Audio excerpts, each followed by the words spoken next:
Hey guys, Jobin here. So let's talk about this knife.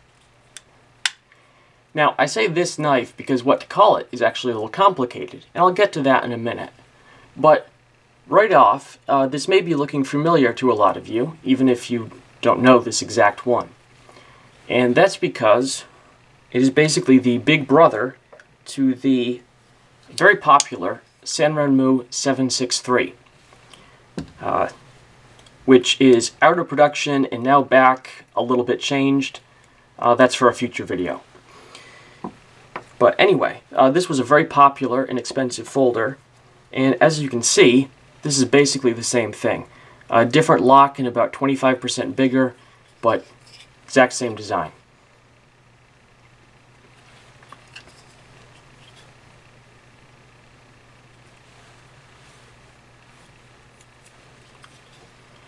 Show you a few angles here. Little size comparison. Okay.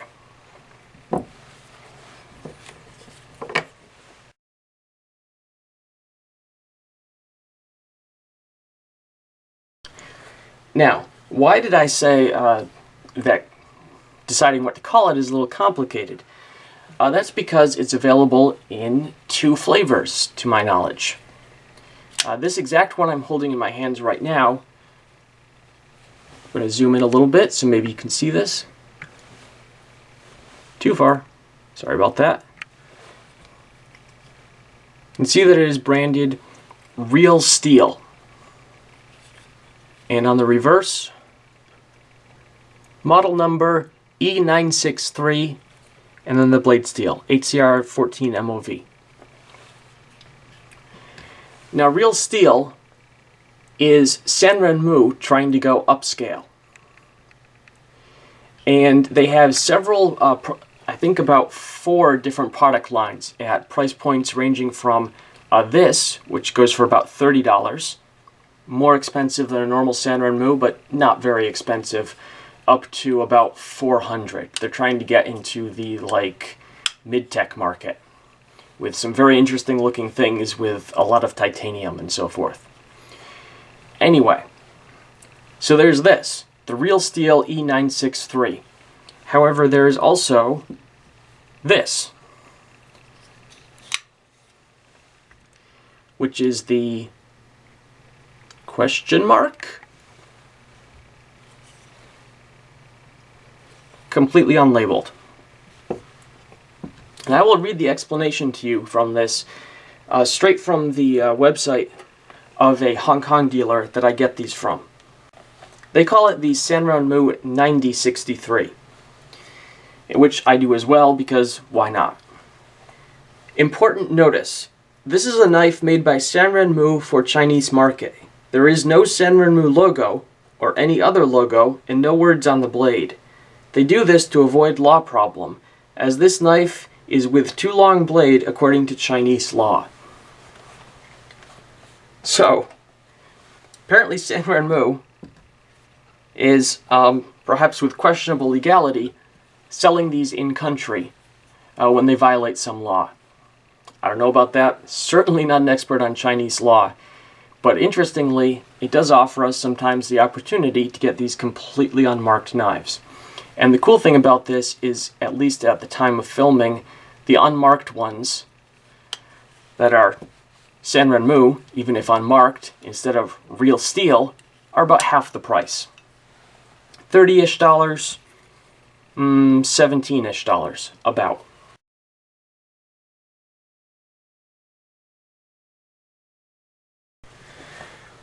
So, what are the specifications? Well, the blade steel is HCR 14 MOV at 58 Rockwell. To my understanding, HCR 14 is basically the same as HCR 13, but with tighter tolerances. Less allowed variation in the amounts of alloying elements. Don't quote me on that. I'm not a metallurgist, kind of a newbie to that area. But just comparing the spec sheets, it's almost identical. The handle is G10. The entire length is 7.8 inches, when open. The blade length depends on where you measure it from, and if you're interested for legal reasons, where your jurisdiction measures it from. But I get about 3.1 inches of sharp blade, approximately. Maybe 3.3 1/4, 3.3 if you're going from handle to tip. The overall weight is about 4.5 ounces.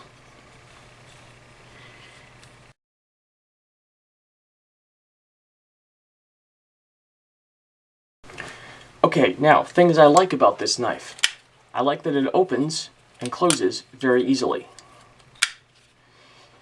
I like the jimping along the spine of the blade and the back strap of the handle. I like the handle overall. It sits nice. I like this little slope here that nestles it into the hand. I like the fact that it works fine in reverse grip.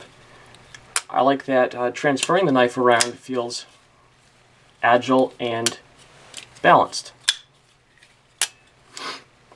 I like the fact that the lanyard hole is sort of inset, so that when you put a lanyard through it, the paracord doesn't stick out on either side. I like that the pocket clip can be tip up. I like a lot of things. I like the blade. I like the way it cuts. I like the way it slices. I like the way it pierces. I like the way it looks. It's a really nice knife.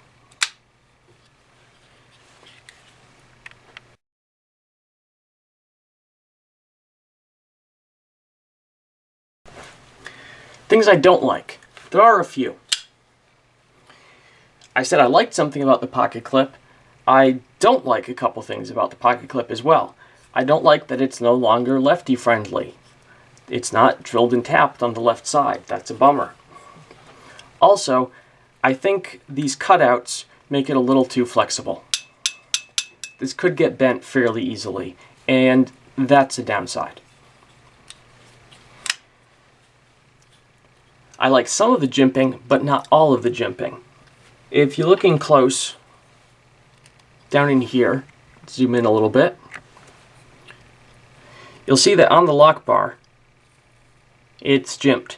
And this first set of 3 or 4 teeth, that's good, because that's where you press to disengage the lock. And having some extra traction there isn't bad, and the way ergonomics work, it doesn't really get in the way. It doesn't create a hot spot. Well, this little bit back here, it's not quite the same. You don't need traction there for disengaging the lock, because nobody's pressing back there. That's just stupid. It makes it twice as hard for no reason. And I find that when gripping hard, it tends to rub a little bit on my middle finger. So I'm not really a fan of that bit right there. I'm seriously considering grinding those flat.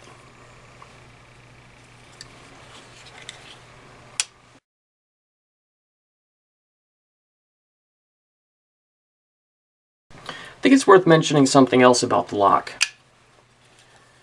And you can see here, this one, by the way, has slightly later lockup than many of them do.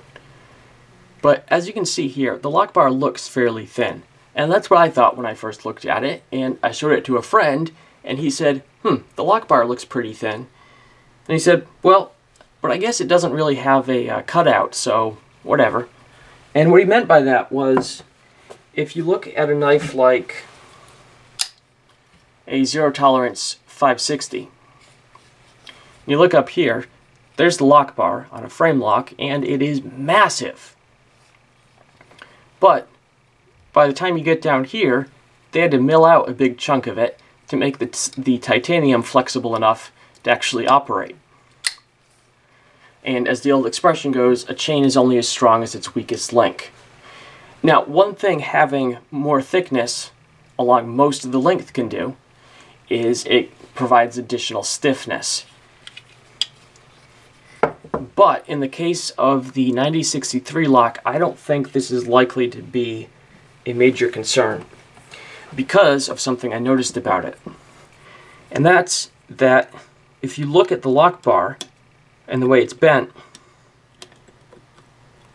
from the point where it starts to bend to the part where it interfaces with the blade, it is almost straight. And what that does is it means that any forces are going to be coming straight down the length of the metal.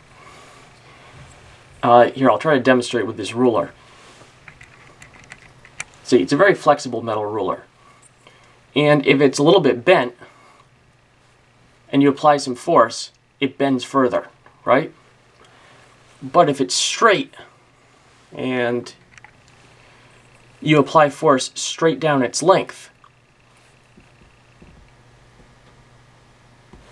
then it resists bending because it's just going straight down. So likewise with this, I think this is a perfectly strong lock for a everyday carry knife. If you're subjecting your folder to massive shocks and forces, maybe you should be using a fixed blade, not getting one with a beefier lock. But that's just my opinion.